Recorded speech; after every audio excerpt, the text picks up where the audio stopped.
Hello, everyone. I am Matheus Furlaneto, the Chief Administrative Officer at the Global Alliance for Public Relations and Communication Management.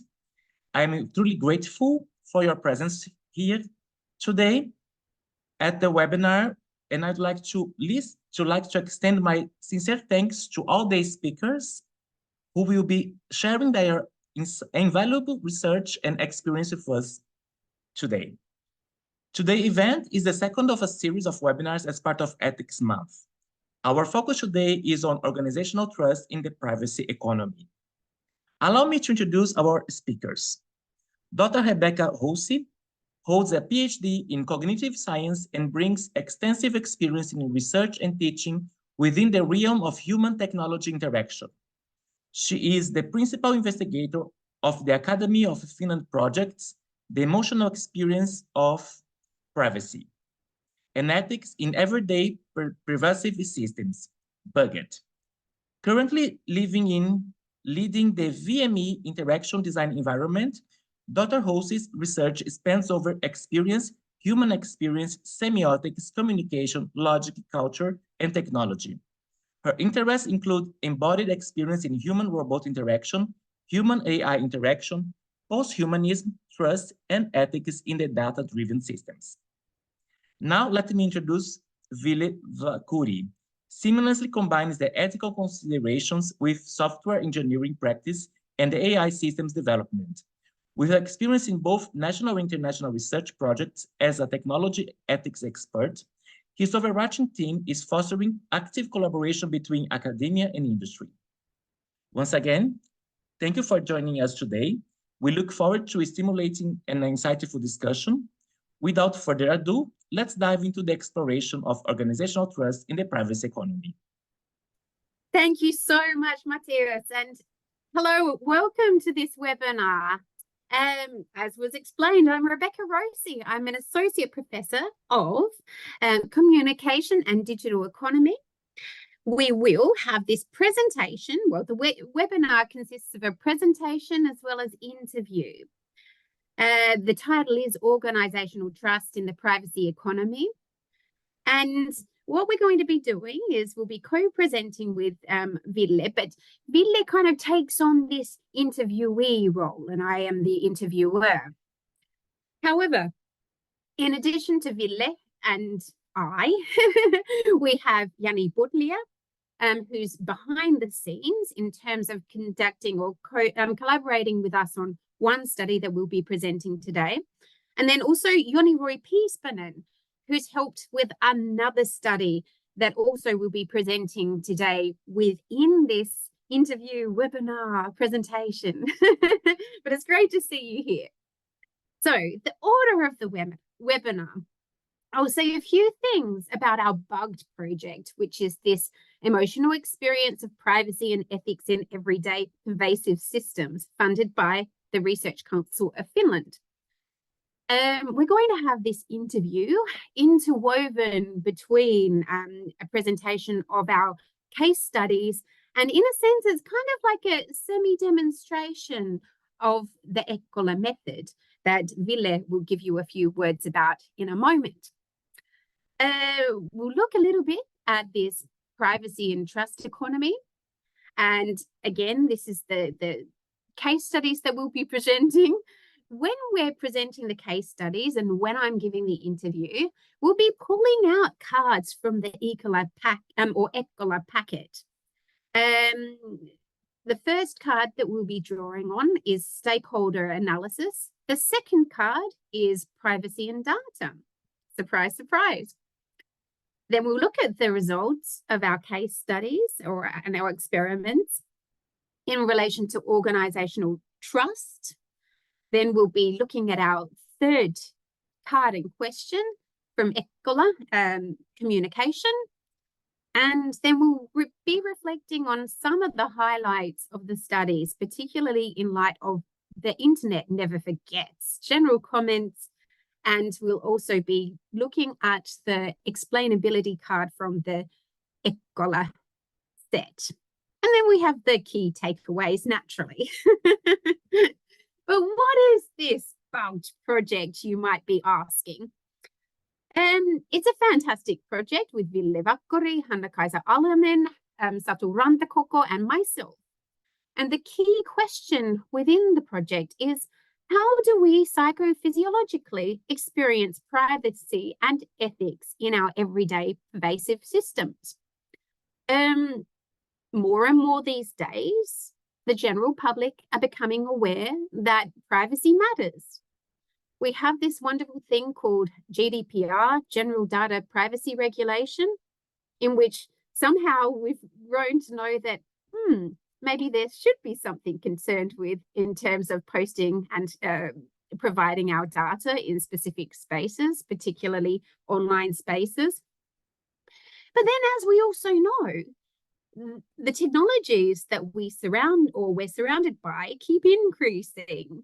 And there's an increasing push for every area of our lives to be somehow captured by and circulated on and processed through the online spaces, the internet, and other connected technologies. But about the interview. So as I said, I'm going to be performing this interview in relation to our case studies. And within that, we're going to be looking at these ECCOLA cards. So, Ville, would you like to say a few words about your ECCOLA method? Yeah, the work behind ECCOLA started already in 2018 when we started to recognize that ethics actually matters with these AI systems and their implementation as part of software engineering and then as part of like actual solutions with our everyday life. So as academics we started to discovering or looking into the space like, are there already existing methods that could work on this field? And we did some experiments and testing on those methods. And then we realized that no, this field, this, I would say, type of development that happens around AI tools, they need to be field specific. Not only that they would answer the right questions, but they would be appealing for the developers and designers. So then we started to build through cyclical action research, through empirical testing, this ECCOLA deck of 22 cards and 8, I would say, major AI ethics themes. And at this point, ECCOLA has been tested with more than 200 test users. 7 different iterations have been published. It has been, I would say, peer-reviewed and published in a major software engineering journal. And it has been tested by companies and public organizations in Finland and also in Europe. So thank you. And that was a bit about ECCOLA. If we skip over, so related to ethics is naturally privacy. Within the ECCOLA set, privacy and data privacy are a part of the ethical themes. So they've got kind of an intrinsic relationship. But if we want to see what specifically privacy is about, we can have a quick look on Google and see that as a noun, it's a state in which one is not observed or disturbed by other people. And it's the state of being free from public attention. So in a sense, if we think of it as a right, a human right, it's the right to be left alone. Altman, a sociologist, actually looked at this in terms of the fact that privacy is highly contextually and interpersonally dependent. So in Altman's article on privacy regulation, culturally universal or culturally specific, they actually dissect the elements and dimensions of privacy. So if we look at the privacy mechanisms, so what are the things that humans use to preserve privacy, to not disclose particular information, and or design systems in which they do disclose particular pieces of information. We can see this as verbal, non-verbal, so body-related, body language, environmental, how we design our environment, and cultural practices. So we can also think, even from our own personal experience, on how we choose to share information or not choose to share information. Is it the same to share information with strangers, perhaps, or acquaintances? With in-laws, friends, family members? Then if we look at privacy in terms of social processes, we can think of course, avoidance of particular subjects, taboos, the things that we're not supposed to ever really touch or talk about, or even courtship. You could tell this was from 1977. But one thing we would like you to reflect on just for a moment, particularly in terms of thinking of, okay, this current data surveillance economy, this current economy of trust, the importance of organizational trust, and of course, the relationship between us, our data sharing practices, and the technology we're surrounded by. We ask this question: does disclosure of information and data equals trust? Okay, if we go on to this general data regulation for a second, we can see that this was actually designed and intended to increase the control or agency of individuals over their own personal data. So technically, according to the regulation, we should be able to opt in or opt out of particular systems from recording our data. We should know, if we do choose for the system to collect our data, to actually understand where it's being kind of collected, where it's being stored, what it's being used for, who are going to be the data handlers within the process. So then we go on to the next one. But what about, of course, situations that exist around GDPR? We see many of these, of course, in terms of our environmental data collection, the Internet of Things, video surveillance, CCTVs, our phones, picking up information whether we like it or not. And then, of course, we also see the problematics of human social psychology as well, particularly in relation to privacy, data privacy, in what we think of as the privacy paradox, where we kind of think that we're concerned about what's being collected from us, but due to various factors such as social pressures, the fear of missing out, we would rather trade our data than be left in the cold. So, does data or disclosure of data equals trust?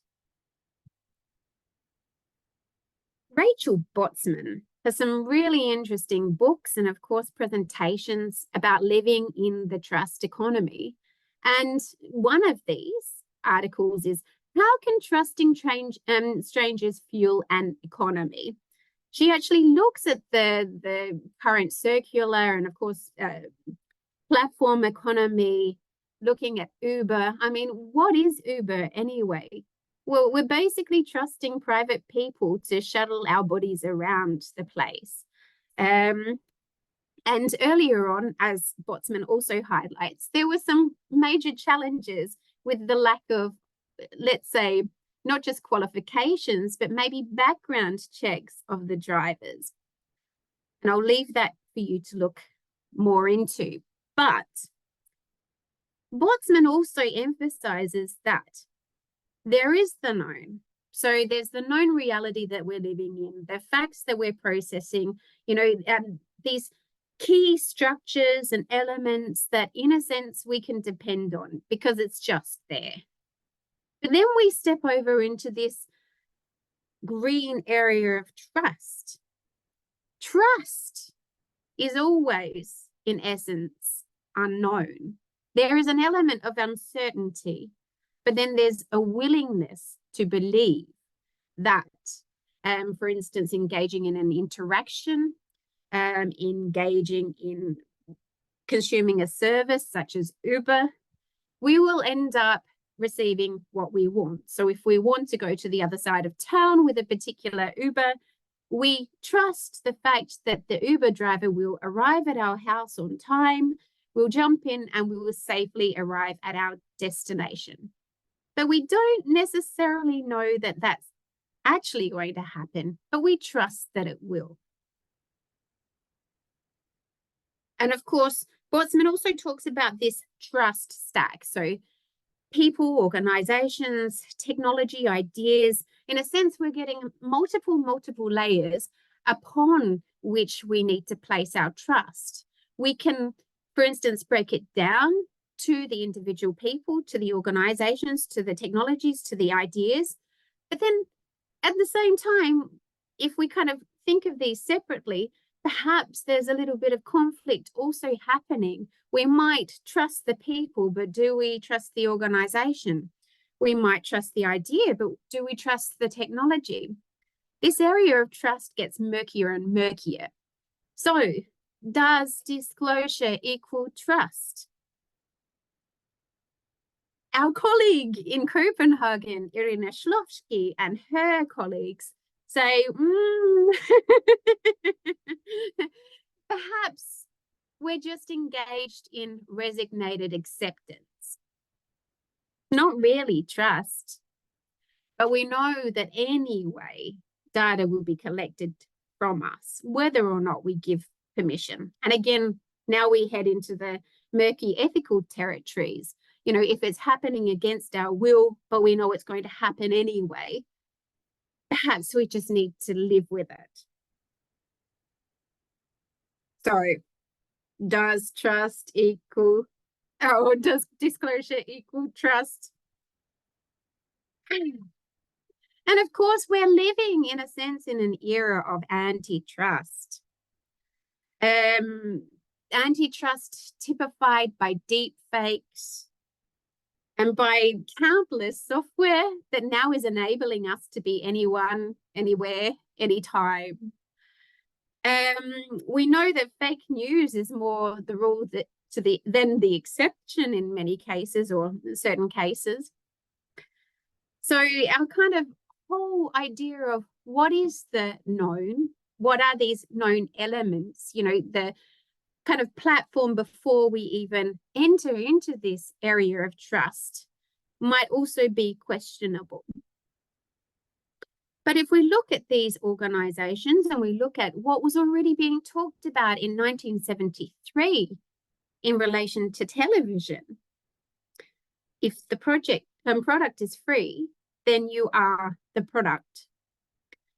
So here we go. Our studies.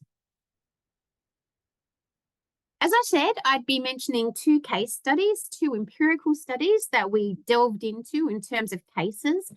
One was a large project, multiple organization, and we looked at this idea of an empathic building, and in particular, what sensory technology in the work environment can do to support worker well-being.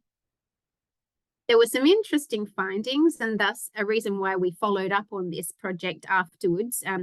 Joni Roy Piespanen conducted a series of interviews with the participants and researchers of this smart work environment project to see how they experienced privacy within the actual context of the project.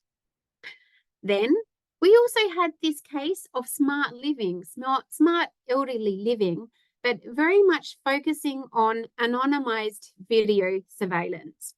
So if we have a camera that is driven by AI in terms of detecting and identifying particular motion, do we trust the fact that the data that's being collected is fully anonymized? And do we trust the fact that the data that's being collected is going to be stored in device and not sent anywhere, for instance, to the cloud? That study was performed with Jani Butlia. But now, to the first interview question based on card 0 from ECCOLA. Ville, who would you say that all the stakeholders are within these scenarios? Yeah, I think we might start with the bigger one, for example, the IoT solutions in a workplace, or like smart workplace that the empathic building concept is. I think maybe we should already first start with the actual, like, how does the ECCOLA method guide us in this situation? So each of these cards are structured in that way that there's first a motivation to actually give some kind of background why this kind of, for example, stakeholder analysis matter.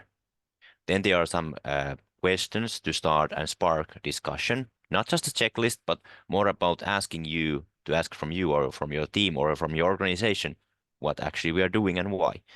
And then if you're still trying to figure out why this should matter, then there's also a practical example showing like what could be done.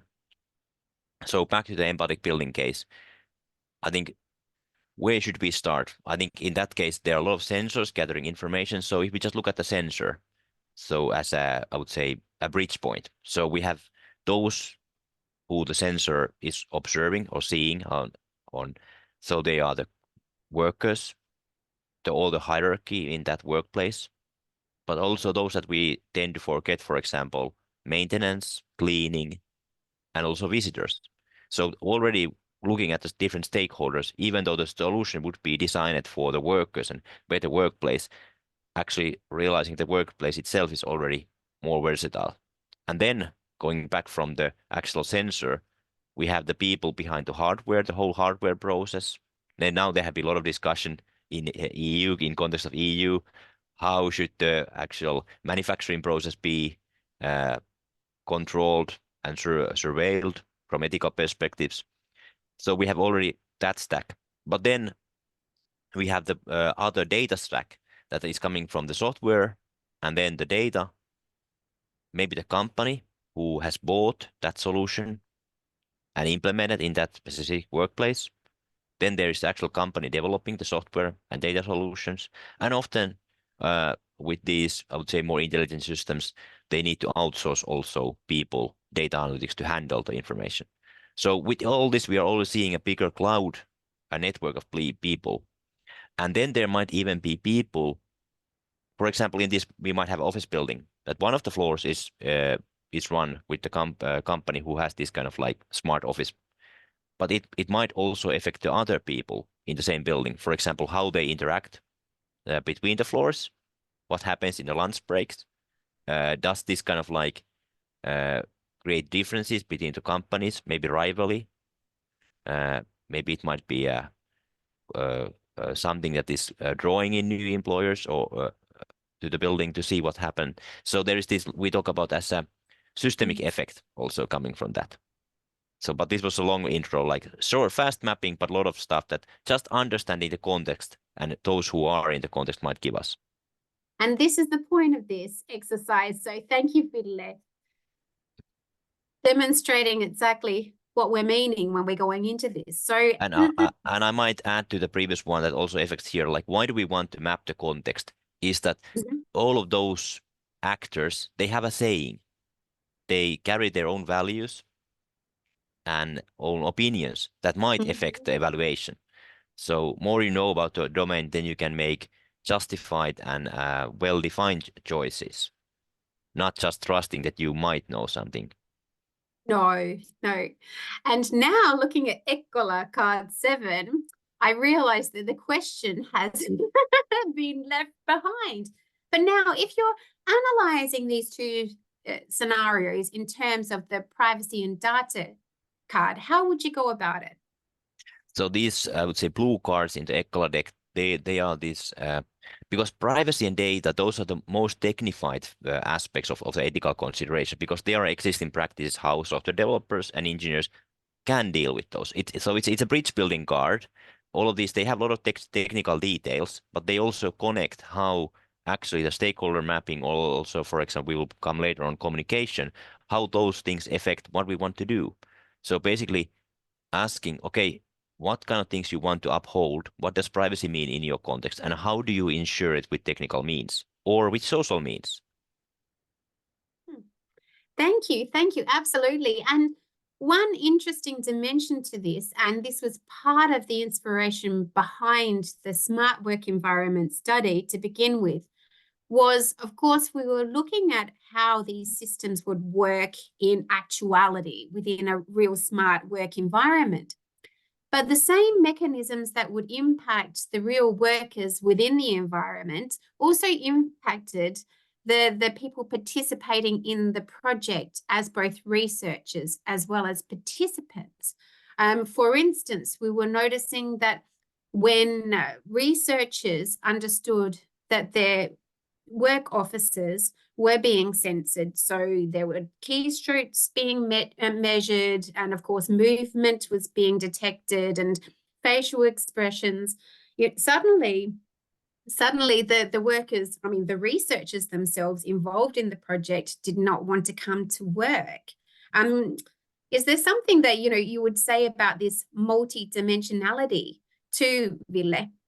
Yeah, I think that's like the understanding the systemic effect again. Like we might govern for example, in how do we gather keystrokes, or how do we anonymize the movement, try to, for example, gather just light intensity when the lights are on, but also it's creating a bigger picture.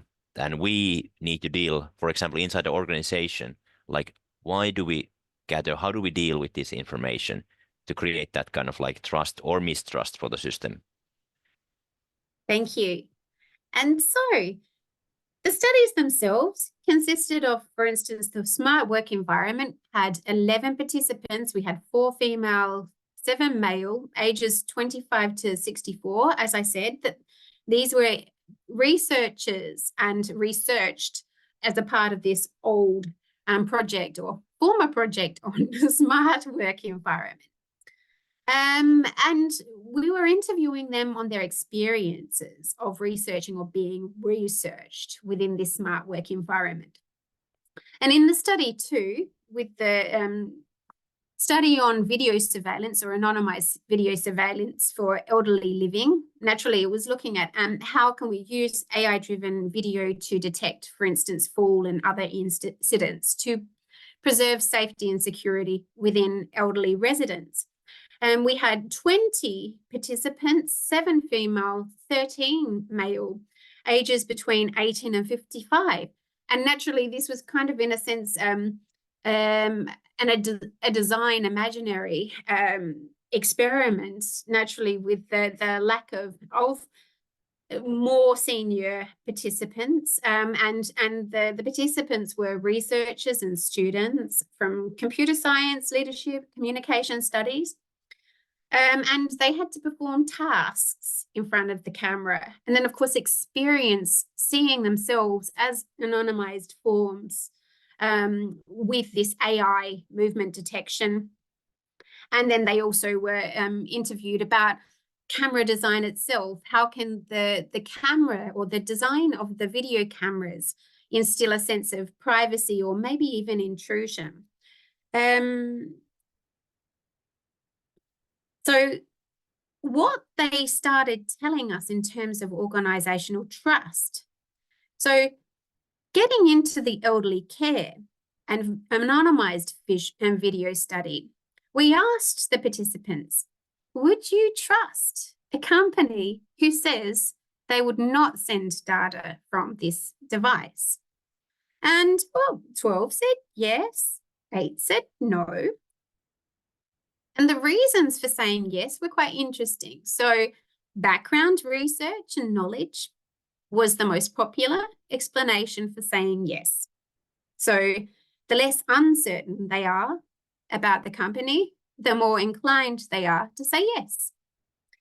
And of course, there's this backbone of governance and legal policies that were mentioned, transparency equaling communication, good reasoning, so benefits, and of course, company reputation that ties in with background research and knowledge. The explanations for saying no were, well, no explanation, just a flat no. Thank you, I would not trust. The home is a sensitive place, and this is something that's drawn or come closer to our attention over the years that we've been studying both privacy and ethics is, well, technically the most sensitive place that we can think of is an individual's home. This is where we are completely revealed at our rawest. But interestingly, that's the place where we are most willing to carry out and bring new IoT solutions and devices. Exactly. So this is kind of getting to the heart of this. I guess in a sense, it's not just privacy paradox, it's a privacy raw nerve. But some of the other explanations people gave were internet doesn't forget. There was a reluctance to believe that information would not be leaked to the internet. If it doesn't exist on the internet, does it exist? And of course, unintended data collection. What if the device actually records me when I don't want it to? And I want to, but I just can't trust. So ECCOLA card number 3, communication. Whose communication should validate trust, Ville? I think the question is that how trust can even be obtained. So it's a very murky area. Like we can try to create mechanisms for that, but basically it's a trust itself as a concept had that kind of like leap of faith into it. We might build for it, but when actually trust manifests, it's manifest on that time and on that occasion only. So we can lean towards it, but we cannot guarantee trust. From ethics perspective, that communication also here handles is starting from self-reflection. So asking for, like, as a service provider, as a solution provider, what we are actually doing, how we are doing it. So do we even ourselves, this is a quite relevant question when it comes to AI tools, do we even understand ourselves what our solutions can do? How have we tried to understand our users, what they are doing, what they want to do with it? And how do we create communication relationship with this, for example, customers and end users? So if they want to communicate about the product, or if they want to complain about it, if they want to revise it, how do we deal with that? So basically, the whole communication card, it's a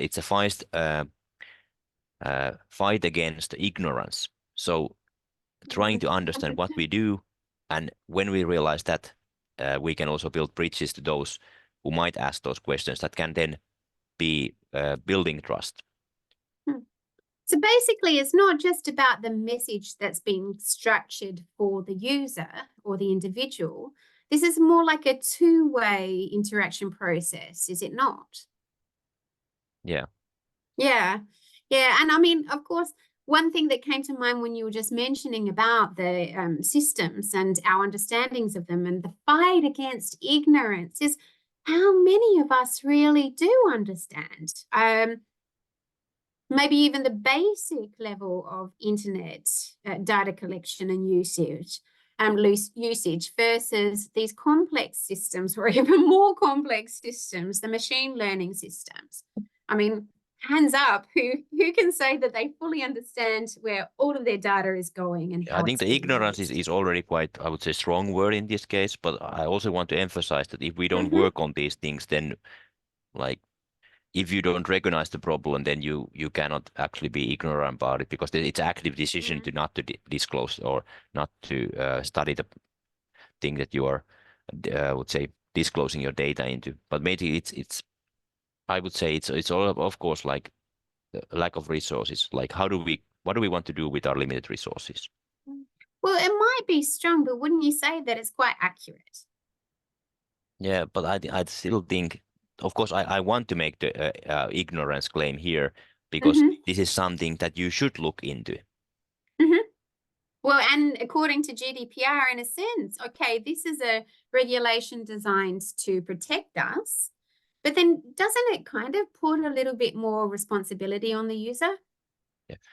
Yeah, but then again, like, how do we, and that comes back to ethics. Okay, there's a limits for the user, and that's why we also need not just ethics to govern the companies and service providers and the users themselves, but we also need governing structures. But the ethics in between can create leeway in that way that we can actually test out things and use it as a softening cushion also from new and disturbing solutions that often these AI tools are. Yeah. Thank you. So then we get on to the next slide. As you were kind of mentioning, in a sense, you know, we still have this trust, or at least trust still relies on the unknown.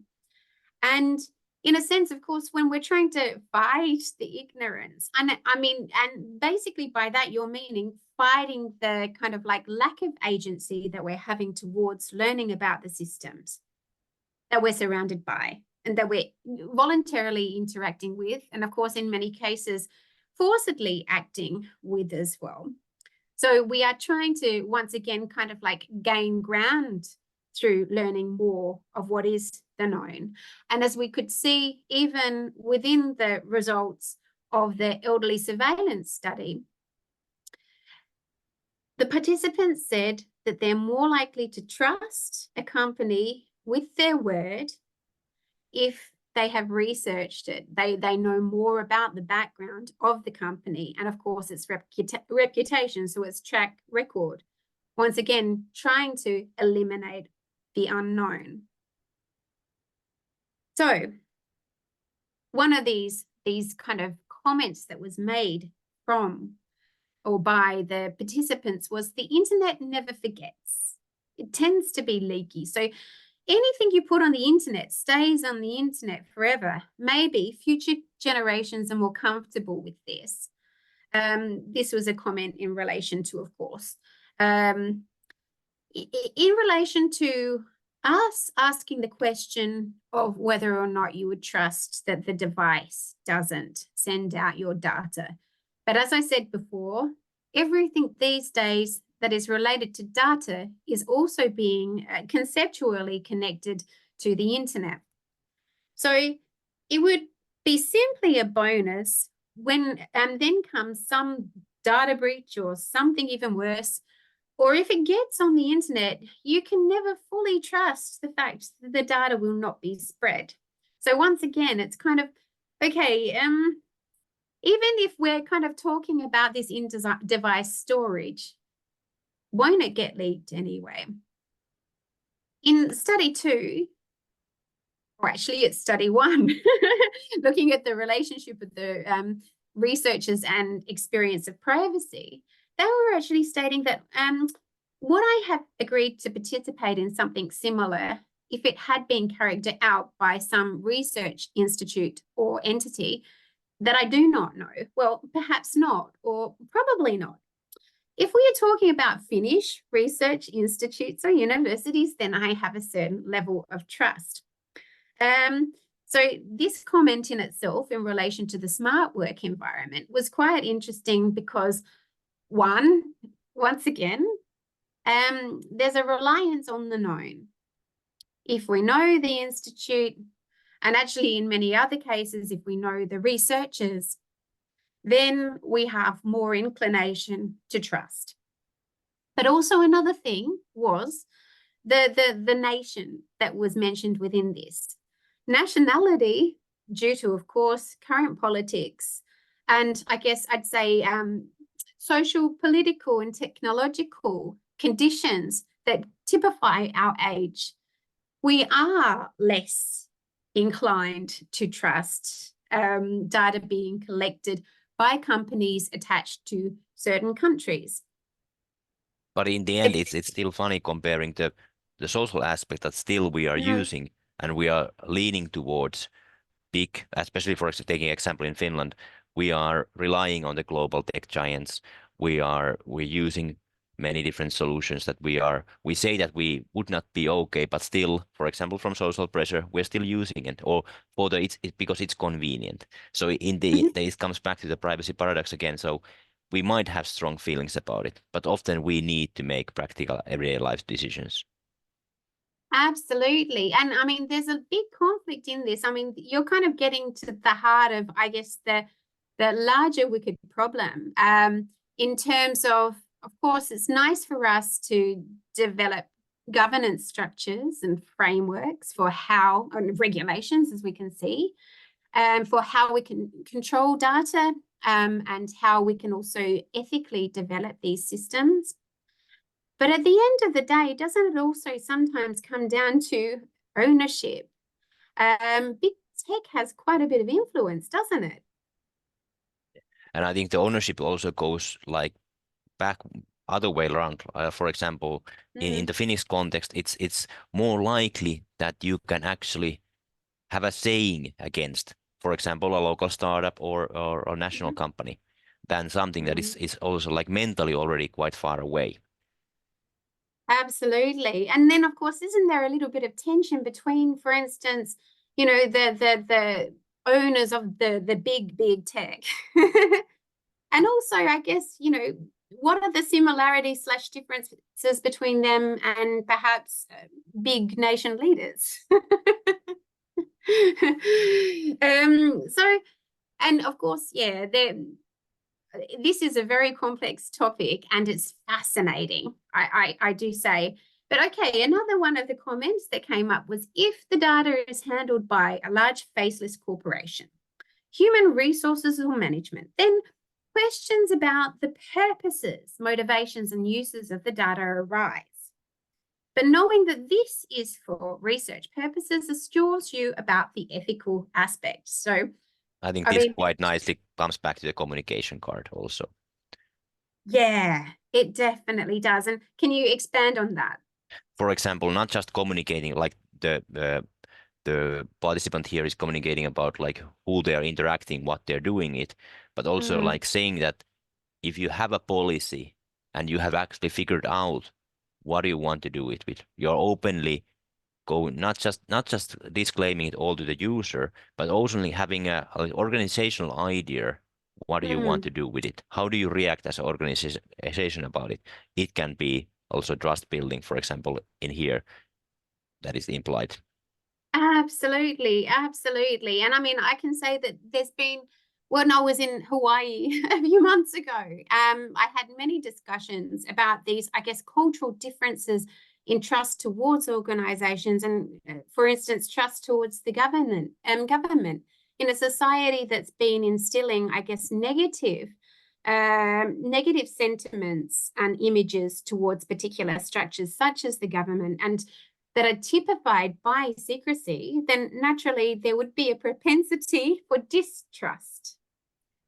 So again, you know, we kind of mentioned that earlier with Altman's theory, sociological theory of privacy.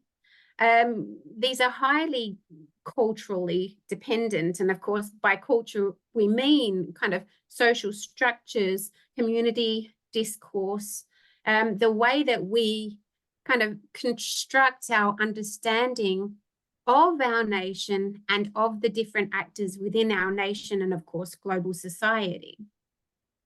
So what are the effects of third-party data handling? One of the participants from the study on smart work environments said it depends on the company.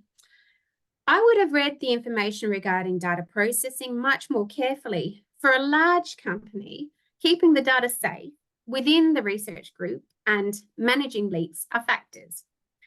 For a small company, questions about their operational procedures, previous work, and connections where the data is stored on detected servers. So again, kind of very much looking at, of course, where are the risk factors within the context of a large company, and what are the nodes that kind of instill integrity within a smaller company. Also, another participant said that the security threat modeling, because there was actually a very systematic and security as well as privacy preserving oriented approach to this smart work environment. Actually, the third party that was involved in the project, a private company, was there to reinforce the security and the privacy of the participants and, of course, the data that was collected. So they were there to strengthen privacy and security. That's what they do. So they also performed this security threat modeling, and they did this external audit of the health monitor tool. So there was a health monitor involved within the data collection for this smart work environment, mainly emphasized the importance of these issues. And in the case of the security audit, that was not about externalizing responsibility, but about avoiding sentiment contamination. So here we also see within this one participant comment that it's not just about, of course, there's the third party involvement here, but in a positive way from the perspective of security and privacy. But then there's also this interesting kind of interaction in the interpersonal sphere. So this avoiding of sentiment contamination, they were kind of concerned that if the known suspects or known people, known researchers within the team, or even external to the team, but still familiar with those involved in the project, were to be involved, then even this knowing, this familiarity could actually affect how the people within the project, and of course the integrity of the project itself, is perceived, how trust is perceived. So very, very interesting. And again, kind of getting to the heart of the fact that this is kind of a tricky area to address. But is communication the key to privacy, comfort, and ethics? One of the participants said, communication and informing are really important. Being open about challenges. So we don't have to be open about all the positive things. We really need to highlight, the weaknesses. And that some things don't work. Lets us respond very quickly and react to those things. It's really important from a communication point of view, the fact that things are done as they were told to happen, schedules and so on. So a reliability, trusting that the known will be known, or trusting that the plans will be realized in the way that they have been planned. Openly explaining what the concrete steps are to take the matter forward. Make GDPR issues clear, because isn't GDPR a little bit fuzzy and difficult to understand, particularly if you're a non-expert? And then, of course, data destruction opportunity. This opportunity for people who are subjects of data collection to actually have real agency and control over their data and to choose to be able to destruct it when they want. But ECCOLA Card 2, explainability. What do the findings actually reflect of explainability, and how could we implement explainability as a part of the study systems? Yeah, so these light purple or cards, they all are deemed under transparency. Mm-hmm. And explainability have been term that there are a lot of opinions in the AI ethics literature and over also like more generally in machine learning. So, but it's in here we want to frame it not just as a technical feature, how well do we understand our own system, but as an organization, like what kind of explainability we are creating, and also what are the value trade-offs. So, like starting from communication, if we communicate something, we are also setting values. What do we value? How do we value it?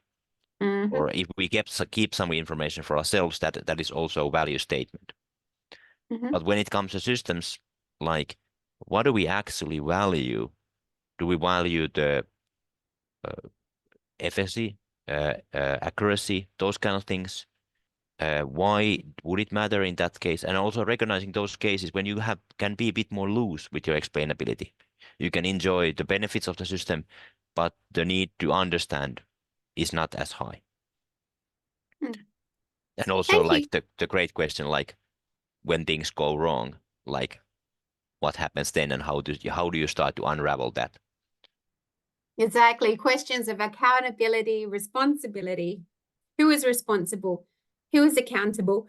Oh, and then, of course, then the great question is, what is the difference between transparency, explainability, and understandability.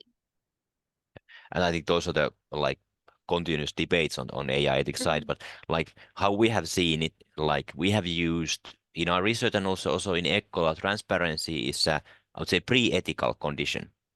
The idea that if you cannot see what is happening and why it's happening, how can you do the ethical justification or evaluation of the system? So all of these cards in that way, starting from stakeholder analysis, they are creating a picture. They are making visible things. So without visibility, what can be done on ethical analysis, for example? You're just making guesses then. Of course, there are limits of visibility, but that's the bigger framing for transparency. And it's also about like the levels of transparency. So you need to understand what kind of visibility you're creating. What are inside the organization? What are, for example, with parties working together or to the end user? Those are totally different levels. Yeah, because I could just imagine, for instance, in the spirit of transparency, we could lump all of the technical details of every single artificially intelligent system on a document and say, here, users, read. Now you know everything about it. But would that really work? But then how could this, of course, explainability even affect organizational trust as a whole? I think it's a standpoint. If you, for example, if you make clear that you value explainability, and also like often saying that what cannot be done, that's often with the high hopes with the technology. We want to wish more, we want to give bigger promises, but also saying that these are the limitations of our system. These are the limitations of our solution. That kind, I think it also creates this kind of like humble feeling, but also like open, that you are willing to accept that these are the existing limitations that we are working in. And doesn't that, in a sense, kind of develop a more of a sense of security? Because I'm thinking of wishful monadics or monadics, McDermott's theory from 1977, in which we have this history of endowing our computer technology with thoughts, with the human capacity to actually think. And of course, you know, recently we've had all these newspaper and media articles talking about how ChatGPT has already taken off, and the point of technological singularity is closer than we think. I mean, the severe black box algorithmic condition is already here.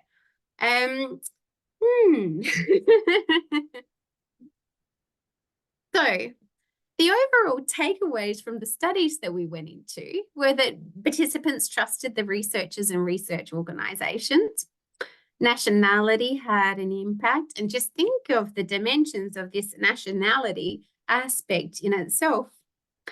Yet skepticism was paid towards for-profit organizations handling data as compared to not-for-profit or non-profit. And then there was, of course, this kind of hidden design intention, or the dark patterns mentality that breaks trust. And in a sense, there was almost like that default assumption with, if a company says that a device will collect data but not leak it, there was this kind of default thing saying inside of their head, well, it doesn't matter whether they say or not, you know, I still believe that this data will leak out. So there was like a pre-assumption of dark pattern in their thinking. According to our findings from both studies, communication, well, maybe makes or at least develops and supports trust. But is there trust when people want to eliminate the unknown? Ville, do you have a comment? Yeah, maybe then coming back to your slides on the start, like what kind of leap of faith we are taking, but also understanding like we are already trusting quite a lot of things in our causal understanding of the world. We trust that our feet will hold us when we walk and the ground will stay there. So I think it's a variety of trust when we might be talking about here.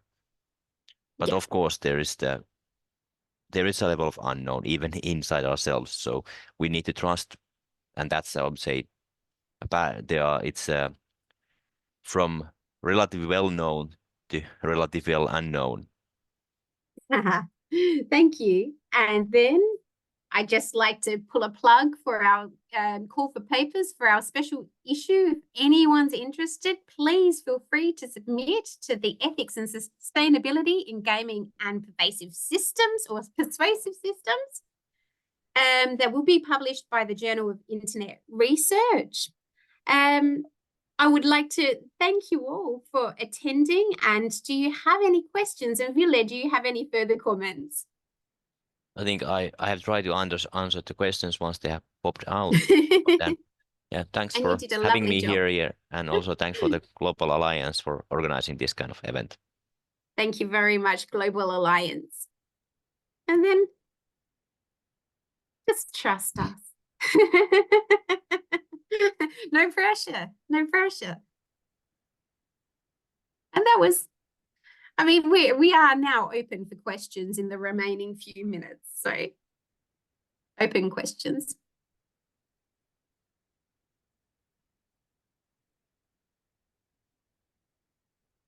Is If there Matthias? Yes, Yeah. if there is any open question, please write that on your Q&A in the app in the Zoom.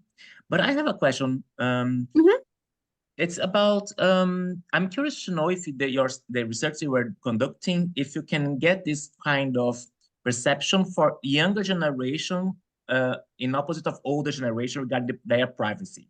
Because of course, the native digitals, they were already, they were born and they were already used in this app and sharing their information, Instagram, social media, they expose everything.